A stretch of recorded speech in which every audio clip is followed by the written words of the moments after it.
quero compartilhar com você, o texto base está em 2 Reis, segundo livro dos Reis, capítulo 18. Eu vou ler a partir do capítulo 5, mas antes eu vou te dar um contexto. Esse texto fala do rei Ezequias, e o rei Ezequias, ele foi um rei tremendo. Ele é descendente direto de Davi. O seu nome é uma profecia. Ezequias significa Jeová, Yahvé, é a minha força. O Senhor, o Todo-Poderoso, é que me fortalece. Esse era o nome dele, uma profecia dada pelo seu pai. E ele teve uma experiência tremenda de vida, porque aos 25 anos ele se assentou no trono para reinar. Meu Deus, você já imaginou alguém de 25 anos sentar num trono? Alguém de 25 anos experimentar essa autoridade, experimentar essa glória, ter acesso a tantos recursos? Era para perder a cabeça, fala sério, hein? Tem muito jovem hoje que por muito menos perde tudo, perde a noção, perde a vida, perde a alma e se atrapalha. Mas a Bíblia nos diz que Ezequias, ele fez o que era reto perante o Senhor. Ele andou nos caminhos de Davi, seu pai. A palavra apresenta assim como uma descendência direta. E nós vemos a partir do versículo 5, uma declaração do Senhor a seu respeito, dizendo que Ezequias confiou no Senhor, Deus de Israel, de maneira que depois dele não houve seu semelhante entre todos os reis de Judá, nem entre os que foram antes dele, porque se apegou ao Senhor e não deixou de segui-lo, guardou os mandamentos que o Senhor ordenara a Moisés. Assim foi o Senhor com ele, para onde quer que saía, lograva bom êxito. Rebelou-se contra o rei da Assíria e não o serviu. Então veja, ele tem uma declaração. Às vezes quando você avança nas biografias dos reis de Israel, dos reis de Jerusalém, ali de Judá, os que reinaram em Jerusalém, reis de Judá, se você acompanha o livro de Reis, sempre tem uma pequena biografia acerca dos reis, falando se eles foram bons reis diante dos olhos do Senhor, ou se eles foram maus reis diante dos olhos do Senhor. Então o Senhor, ele faz ali uma breve menção. Teve um que morreu, que falou que não deixou saudades. Alguns fez o que era mal perante o Senhor, e o Senhor então pesou a mão. Outros agradaram o coração do Senhor, fizeram o que era bom aos olhos do Senhor. Então esse jovem de 25 anos, a marca do seu reinado é que ele fez o que era bom. Aliás, depois dele não houve alguém semelhante a ele como rei. Que tremendo se escrevessem aí a sua biografia e dissesse que você foi uma pessoa que andou diante do Senhor e que o Senhor se alegrou com a sua vida, e que na sua família, ou que na sua cidade, ou que no seu país não houve ninguém diante de Deus como você. Já imaginou que coisa tremenda isso? Mas não pelos biógrafos, mas o Senhor mandando escrever. Que coisa tremenda! E Ezequias era realmente uma pessoa tremendamente diferenciada. A palavra de Deus nos diz que ele teve vitória. Bom, eu vou falar sobre essa vitória espetacular, mas ele quebrou todos os altos de idolatria que haviam sido estabelecidos anteriormente. Ele derrubou os postes ídolos, ele quebrou a idolatria. Aliás, é interessante porque talvez você lembre daquela experiência do povo de Israel, quando Moisés levantou uma serpente no deserto, uma serpente que foi feita de bronze, em que as serpentes estavam picando o povo ali. O povo então, quando olhasse para aquela serpente, foi levantada no deserto com uma figura de Jesus Cristo. Quem olhasse para aquela serpente não morria, era curada. E é impressionante que até esses dias o povo estava queimando incenso para aquela serpente de bronze, e Ezequias destruiu aquela serpente. Você imagina alguma coisa assim, a ousadia daquele homem de Deus de realmente destruir tudo aquilo que de alguma maneira roubava o culto a Deus, atrapalhava que o povo se dedicasse exclusivamente ao Senhor. Que tremendo rei. E aí o que acontece? Se você ler comigo a partir desse versículo, eu não vou ler, eu vou te contar a história. O rei da Síria, Senaqueribe, ele era um rei muito cruel, muito poderoso, e ele começou então a se levantar, e ele veio cercando as cidades em direção a Jerusalém, e as informações de que eles estavam chegando, elas eram terríveis. Era um sistema cruel, era um império realmente absolutamente idólatra e contrário ao Senhor Deus, e aquela ameaça está chegando para o rei. e o rei da Síria manda então informações através dos seus servos para o rei Ezequias, falando: olha, eu vou acabar com você, e você pensa o que o seu Deus vai livrar você, você pensa que, olha o que aconteceu com todas as nações, todos os seus deuses viraram cinzas, eu queimei, eu fiz, eu aconteci, e ele começa a oprimir, começa a ameaçar, começa a intimidar Ezequias, e aquela situação começa a ficar terrível, a temperatura vai subindo dentro do reino, dentro da cidade, onde estava estabelecido o seu trono de governo, onde estava o templo, e o Senhor então, ele começa a falar com Ezequias, porque Ezequias foi buscar o Senhor, então o que o Senhor fez, ele mandou o profeta Isaías. E é interessante, talvez você que não esteja acostumado, quando você pega a Bíblia na ordem normal dos livros, né, parece que Isaías profetizou lá longe do livro dos reis, não é? Então é legal você ter aquela Bíblia cronológica, porque ela organiza todas as coisas. Então Isaías, ele profetizou nos dias do rei Ezequias, ele era o profeta de plantão da paz do Senhor naqueles tempos, e tanto quanto outros. E aí o que acontece é que o Senhor então mandou Isaías, e o Isaías trouxe para o rei uma palavra de vitória, trouxe uma palavra de que o Senhor estaria com ele, de que o Senhor mesmo ele ia se encarregar de derrotar Senaqueribe. E aí aquela palavra que parece que trouxe paz para Isaías, então receber um profeta que dá boas notícias é uma bênção, não é verdade? Quando a situação está toda apertada, quando a gente está debaixo de ameaça, e o Senhor levanta um homem de Deus, ou uma mulher de Deus, e ela vem, traz aquela palavra de conforto, aquela palavra de esperança, glória a Deus. Às vezes o Senhor levanta profetas para falar coisas diferentes, não é? Natã, eu comparo que foi um grande profeta do Senhor, porque ele chegou diante do rei Davi, o grande rei Davi, que tinha pecado com Batseba, tinha ali um bebê, e aí, escondido daquela situação, mandou matar a Urias, e aí o profeta Natã chegou e contou uma parábola e falou para o rei: você é o pecador? E alguém trazer uma palavra profética dessa maneira já é mais difícil nos dias de hoje, ainda mais nos dias de um rei que podia mandar cortar em pedacinhos o profeta. Mas o Natã trouxe a palavra profética verdadeira do Senhor, revelou que estava em oculto na vida de Davi, e Davi, um homem segundo o coração de Deus, se quebrantou quando ouviu aquela palavra e se arrependeu do seu pecado. Mas por outro lado, voltando onde eu estava, a grande bênção nos dias de angústia, nós estamos buscando ao Senhor, queremos uma palavra de conforto, queremos uma palavra de esperança, e o Senhor faz algo e manda um profeta, glória a Deus, mais um profeta como Isaías, fala sério, profeta tremendo do Senhor. Então ele falou: isso vai passar. Depois que Isaías traz essa palavra, sobe a temperatura. Leia o texto depois com calma, aproveita o domingo, vai ler essa história toda do rei Ezequias. E sobe a temperatura um pouco mais. E aí o Senhor manda Isaías de novo. E Isaías fala que o Senhor iria resolver aquilo definitivamente. E na sequência o que acontece é que naquela noite o anjo do Senhor saiu e feriu 135 mil homens do exército inimigo. E ele falou inclusive que o rei seria morto à espada. E aconteceu exatamente isso. Aquele rei voltou para cultuar os seus deuses, ele estava no templo dos falsos deuses e seus próprios filhos o mataram.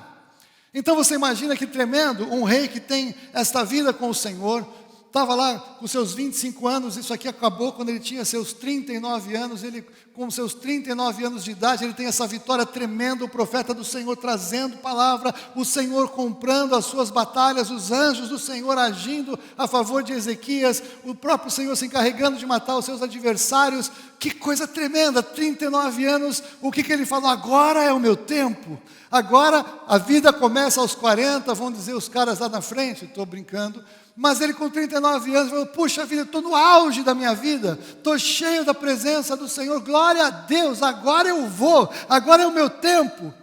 E aí ele fica doente. Então, neste momento, ele adoeceu, segundo Reis, capítulo 20, versículo 1. Naqueles dias, Ezequias adoeceu de uma enfermidade mortal.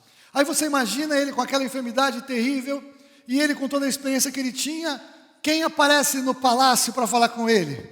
O profeta Isaías.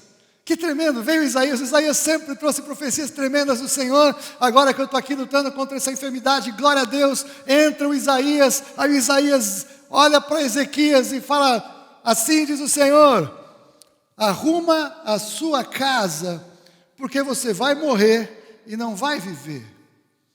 Uau! Que profeta do Senhor! Que cara que ouvia o que Deus fala, que ousadia de trazer uma palavra dessas para o rei Ezequias. Que situação! Aquele homem com 39 anos, cheio de sonhos, cheio de planos, cheio de vitórias do Senhor, cheio de fama, alguém respeitado, alguém considerado, alguém admirado na sua posição, projetos de vida, e agora ele fica sabendo aos 39 anos que ele vai morrer. Mas veja a bênção do Senhor. O Senhor falou para ele: arruma a sua casa, porque você vai morrer. Deus estava cuidando dele. O Senhor não está tão preocupado assim com a morte daqueles que são dele, porque quando alguém morre aqui em Deus, o que o Senhor está fazendo é promovendo para a sua glória. Não dá para comparar a glória que Ezequias viveu nesse reino humano com a glória do Senhor. Nada é melhor na vida de quem quer que seja do que ser liberto deste corpo mortal e entrar na presença do Senhor que reina. A glória do Senhor é incompreensível, não tem como traduzir em palavras. Paulo dá uma revelação em Coríntios falando que nem olhos viram, nem ouvidos ouviram, nem jamais penetrou no coração humano o que Deus tem preparado para aqueles que o amam, e nós o amamos quando recebemos Jesus. Não dá para explicar o que vem. Paulo fala que Deus revela pelo Espírito, mas a revelação que vem pelo Espírito é limitada ao nosso corpo físico. Então o Senhor estava falando: arruma a sua casa, organiza as suas coisas, deixa tudo direitinho. Por quê?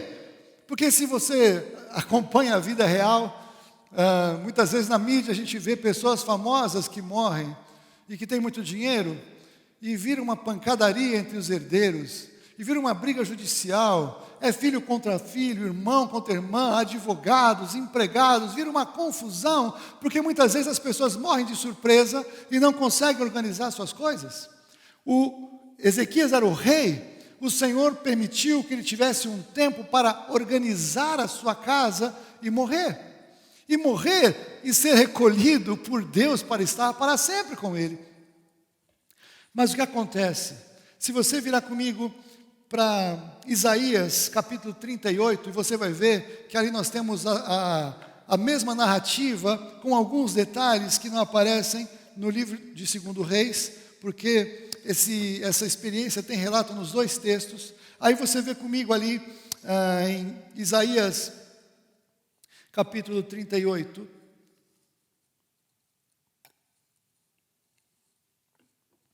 versículo 10. Nessa sequência do texto você vai encontrar Ezequias contando um pouco como foi a sua experiência, uma narrativa dele contando tudo como aconteceu.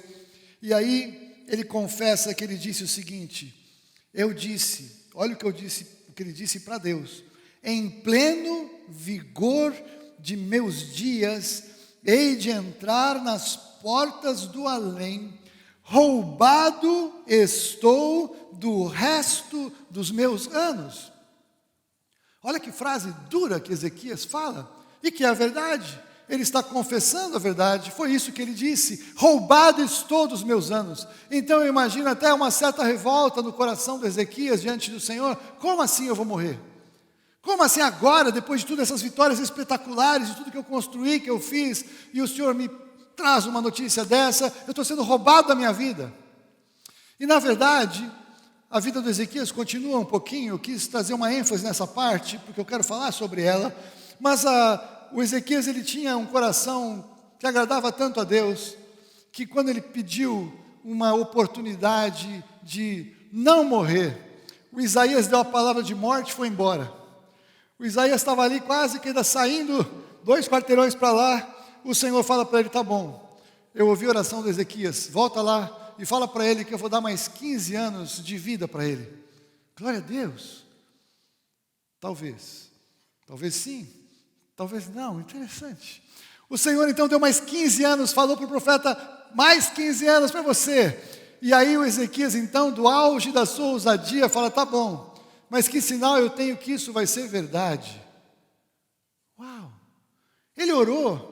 O profeta foi embora, Deus falou com o profeta voltou, o profeta traz uma palavra tremenda, ele ainda pede um sinal.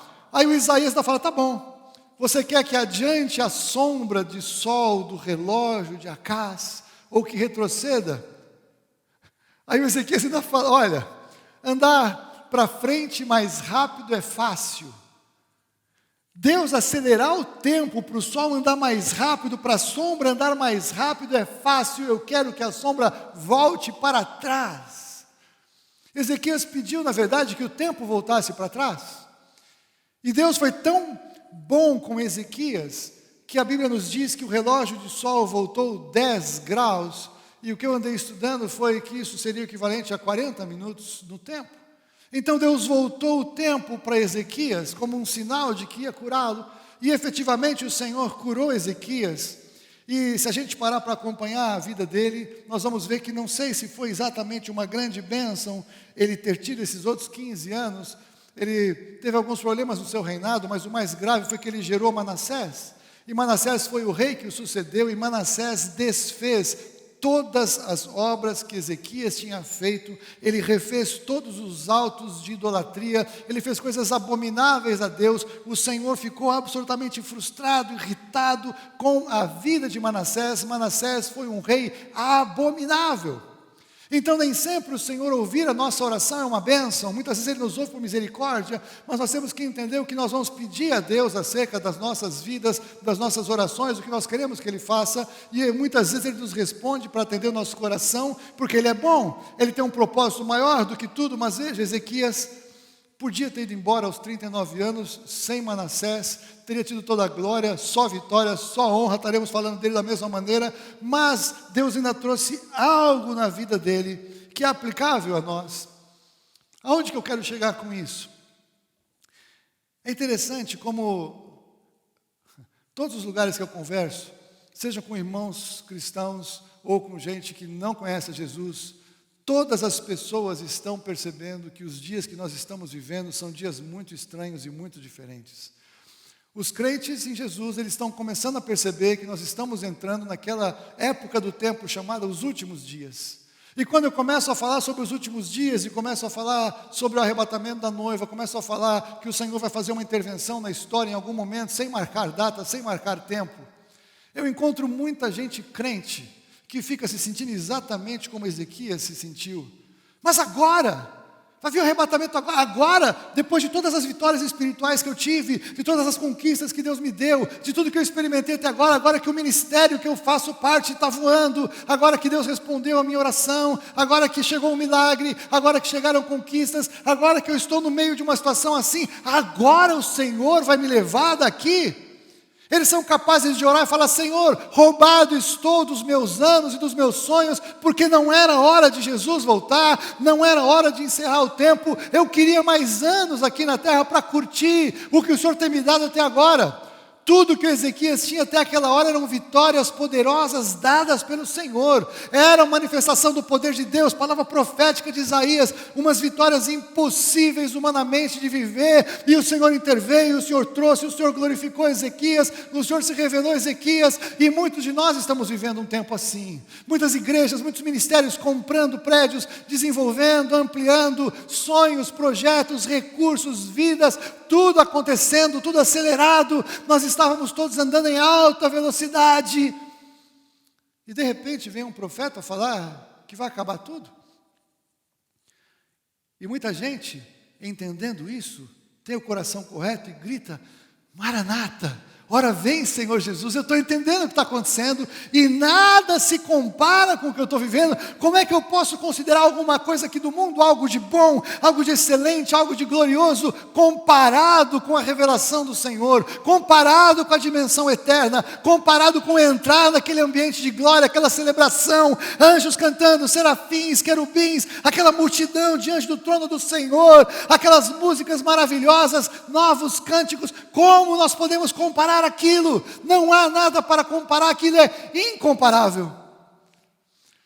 Mas ainda assim, tem gente que fala: não, eu não acho que agora não, mas não é que ele acha porque ele tem uma diferença teológica comigo, ele quer comparar outros textos, ele não acha porque ele não quer, porque ele não tem prazer em estar com o Senhor. E veja, é um tempo como eu nunca vi, tantos homens e mulheres de Deus, de vários países, de várias linhas teológicas, discernindo que sim, estamos nos últimos tempos, mas nós não podemos marcar datas, É claro que não estou marcando datas, mas é inegável que as pessoas começam a ter esse sentimento de que estamos chegando no fim. É inegável que o mundo, como conhecemos, mudou e não vai ser o mesmo quando tudo isso passar por algum tempo, se é que vai passar, o que entendemos que vai passar, não é problema meu essa parte. Eu sei que eventualmente temos algum tempo, mas muitos estão falando isso de qualquer linha doutrinária, se são pré-tribulacionistas, mídia ou pós em relação ao arrebatamento.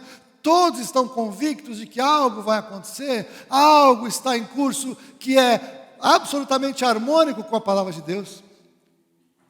Mas aí o que eu quero refletir com você nesse momento, nesta manhã? Quando o Senhor chegou para Ezequias e falou: Ezequias, você vai morrer, arruma a sua casa. E Deus deu então até um sinal, voltando o tempo, para Ezequias pensar bem na sua vida. Eu quero te dizer que é exatamente isso que o Senhor está fazendo com a sua noiva. O Senhor colocou a sua noiva parada dentro das suas casas, sem poder congregar como podíamos congregar antes. E eu imagino que eu posso ouvir o Senhor falando alguma coisa assim para você e para mim: arruma a sua casa.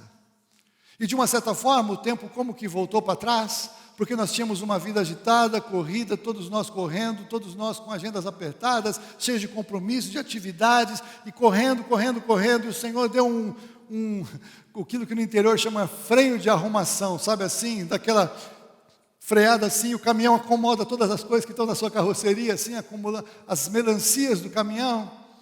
O Senhor deu uma parada geral no tempo, e não pense que foram os governos, não pense que foi o sistema. O Senhor reina, o Senhor está por trás disso. E o Senhor deu essa parada, e Ele nos deu então um tempo para que você e eu possamos falar: quem sou eu de verdade diante do Senhor? O que tem valor para mim naquilo que eu me relaciono com o Deus a quem eu digo que eu sirvo? Que tipo de emoções e sentimentos afloram no meu coração, eu que digo que amo o Senhor? Que efeito isso tem na minha vida nesses dias, quando me parece que realmente a vinda do Senhor Jesus, ela está próxima? Eu que sempre achei que nunca ia morrer, ia viver 500 anos, porque todos nós vivemos como se fôssemos eternos, não é assim? Nós não nos preocupamos tanto com a morte, a não ser quando vem uma enfermidade grave, e aí um diagnóstico pode assustar e trazer uma reflexão, mas nesse momento o Senhor trouxe toda a sua igreja para um lugar de reflexão. O que vale realmente para nós como igreja? Qual é a nossa relação com Deus? Porque se você é um desses que está aí em casa e começou a entender que talvez esteja o fim dos dias chegando e você está frustrado com Deus porque você está se sentindo roubado dos seus próximos anos, você precisa aproveitar esse momento em que Deus deu essa parada para você rever o que você crê, para você rever o que você quer da sua vida, para você rever o que você entendeu do Evangelho de Jesus Cristo, porque o Senhor parou a todos nós para ver o que faríamos. Mais do que isso, o Senhor parou a todos nós para que todos nós possamos de alguma maneira, em algum lugar, sermos os porta-vozes da pregação do Evangelho, porque agora não dá para convidar para vir na igreja, agora a pessoa bate na tua porta para entregar alguma coisa, agora você entra no elevador e encontra alguém, agora você anda na rua e você passa por alguém, agora você vai a alguma loja, algum supermercado desses que estão abertos, e mesmo com as máscaras, e mesmo com toda a dificuldade, você pode e deve falar alguma coisa para as pessoas. Sabe por quê? Se você que é de Jesus, você sabe que alguma coisa está acontecendo, mas você tem informação. Quem está vivendo o que nós estamos vivendo e não conhece a palavra de Deus, está desesperado e não sabe nada do que vai acontecer com o seu futuro, embora perceba claramente que tudo está mudando ao redor. Sabe que essas pessoas precisam ouvir a sua voz, a sua boca falar de Jesus? E você precisa estar cheio da esperança de encontrar o Senhor, porque o Evangelho pregado não é o Evangelho de que Jesus está voltando e que vai ter o juízo, mas é o mesmo Evangelho da graça por meio da fé, Jesus Cristo crucificado em seu lugar, em meu lugar, para perdão e remissão dos meus pecados, e as pessoas estão precisando ouvir uma palavra de esperança, porque o que elas percebem é que os governantes, os técnicos, os especialistas não sabem nada efetivamente que possa dar segurança. Por quê? Porque isso é novo. Não tem dezenas de anos de estudos e laboratórios e experiências, está tudo acontecendo ao vivo. As pessoas estão de coração aberto para ouvir a pregação do Evangelho. E se você não se sente movido a pregar, é mais um motivo de você olhar para você mesmo e arrumar a sua casa, porque algo está fora de lugar. O Senhor precisa que todos nós nos levantemos em ousadia.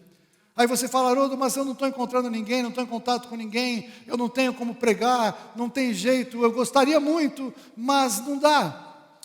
Aí eu vou te perguntar: o que você postou nas suas últimas 2 semanas nas suas mídias sociais? Se você só postou alguma coisa a favor ou contra A ou B, ou post sobre o Covid, ou sobre qualquer coisa, você pode falar alguma coisa, você trouxe uma palavra de esperança? Você postou um versículo da Bíblia para dizer que você é de Jesus? Você tomou uma posição pública na sua mídia social, que você crê no Senhor Jesus? Eu entendo que pode ser que você não tenha com quem falar, mas eu vou te dizer, você tem a oportunidade de falar com muito mais gente ao mesmo tempo do que se viesse 10, 15 pessoas na sua porta e você pregasse para todas elas. O que eu quero te dizer, é tempo da igreja se levantar em ousadia e fé, com a certeza da resposta que nós temos. Nós sabemos o que está acontecendo. Não é para você marcar data, mas é para você dizer que tudo isso aponta para o fato que estamos chegando nos últimos dias e você precisa de Jesus Cristo. Aliás, eu quero falar isso para você que talvez recebeu esse vídeo e você não sabe exatamente o que está acontecendo, ou você caiu aqui de paraquedas porque o Senhor te trouxe, ou uma pessoa querida tua mandou esse link. Eu quero te dizer, Deus quer falar com você. Sim, tudo o que está acontecendo aponta para o que a Bíblia diz como os últimos dias. Quantos dias? Não sei, meses, anos, horas, eu não sei, não podemos marcar, mas o fato é que o Senhor está querendo falar com toda a humanidade ao mesmo tempo, e Deus parou todo mundo ao mesmo tempo.